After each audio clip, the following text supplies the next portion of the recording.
আসসালামু আলাইকুম বন্ধুরা। আজকে আমি আপনাদেরকে সজনা পাতা কিংবা সজনার শাক রান্না করা দেখাবো। দেখেন, আমি গাছ থেকে পাড়তে এসেছি, শাক পাড়বো। সজনার শাক, এটাকে বলা হয় সজনার শাক। এই শাকে কিন্তু অনেক গুণ আছে। এই শাক দেখা যায় যে গায়ে জ্বর ব্যথা থাকে সেটা সেরে যায় খেলে, কিন্তু সোডাটা একটু কম দিয়ে খেতে হয়। এইভাবে শাকটা বেছে নিতে হবে। দেখেন,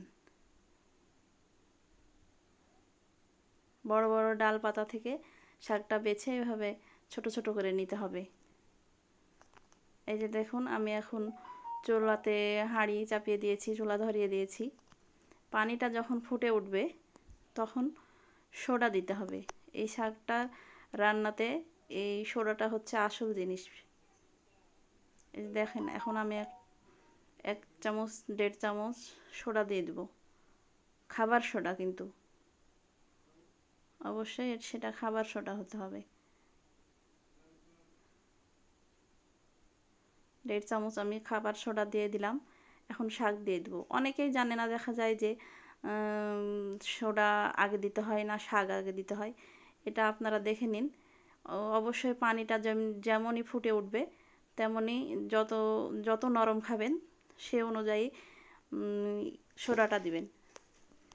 সোডা যদি 2 চামচ দেওয়া হয় তাহলেই অবশ্যই শাকটা নরম হয়ে যাবে। আর যদি শক্ত পাতা খেতে চান, ঝরঝরে পাতা খেতে চান, তাহলে 1 চামচ দিবেন কি হাফ চামচ দিবেন।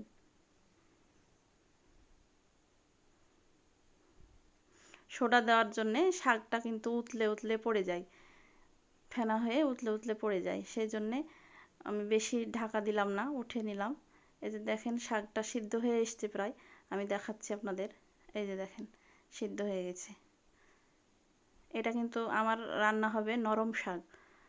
অনেকেই ঝরঝরে খেতে পছন্দ করে। আমাদের সবাই নরম খেতে পছন্দ করে, সেই জন্য আমি নরম করেই রান্না করলাম। সবাই একইভাবে খেতে পছন্দ করে না, যার যে রকম খেতে ইচ্ছা হবে সে সেভাবে রান্না করবেন। সিদ্ধ করে এইভাবে পানিটা ঝাঁকায় ছেঁকে নিতে হবে। ছেঁকে নিয়ে এই যে এই কাঁচা পেঁয়াজ দিয়ে আর লবণ দিয়ে আমি একটু শাকটা নেড়ে নিব। লবণ দিব একটু, আর পেঁয়াজটা দিব, দিয়ে কিছুক্ষণ নাড়াচাড়া করব।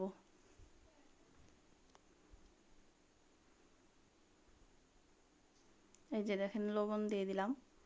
পেঁয়াজ আর লবণ দিয়ে এখন একটু চুলার উপর রাখবো।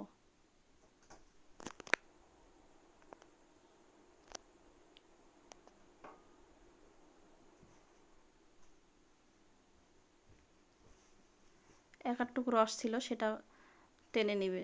লবণ দেওয়াতে আর পেঁয়াজ দেওয়াতে টেনে নিয়েছে। শুকনা মরিচের ফোড়ন দিলে শাক খেতে অনেক স্বাদ হয়, সেজন্যে আমি শুকনা মরিচের ফোড়ন দিলাম। কিন্তু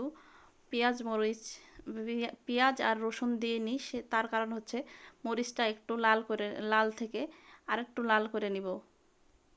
তাহলে মরিচটার সেন্ট হয়, একটা সুন্দর সুগন্ধ বের হয়।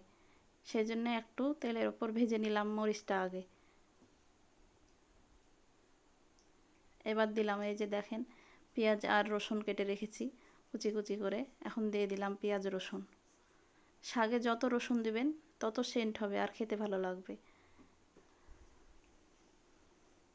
এই যে এখন শাকটা দিয়ে দেবো। পেঁয়াজ রসুন লালচে বাদামি হয়ে উঠেছে। এখন শাকটা দিয়ে দেবো। এই যে দিলাম।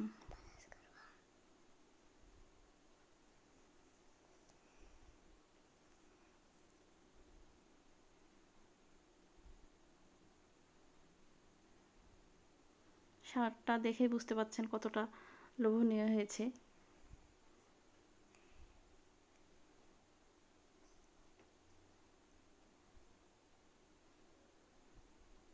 অনেকেই বলে যে শাকে তেল কম দিলেও হয়, কিন্তু আসলে শাকে তেল বেশি দিবেন, খেতে সুন্দর লাগবে। এই শাকে আবার যদি আপনারা ভাতের ওপর নেওয়ার পরে সরিষার তেল দিয়ে খান, তবু ওটাও কিন্তু সুন্দর লাগবে খেতে। আমাদের বাসার অনেকেই সরিষার তেল আবার শাকের ওপর দিয়ে খাই।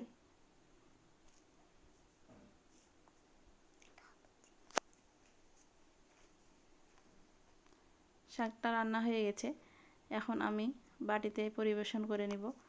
দেখেন আমার শাক একদম রেডি। আবার আরেকটি রান্না নিয়ে আবার আপনাদের সামনে আসব ইনশাল্লাহ। আল্লাহ হাফেজ।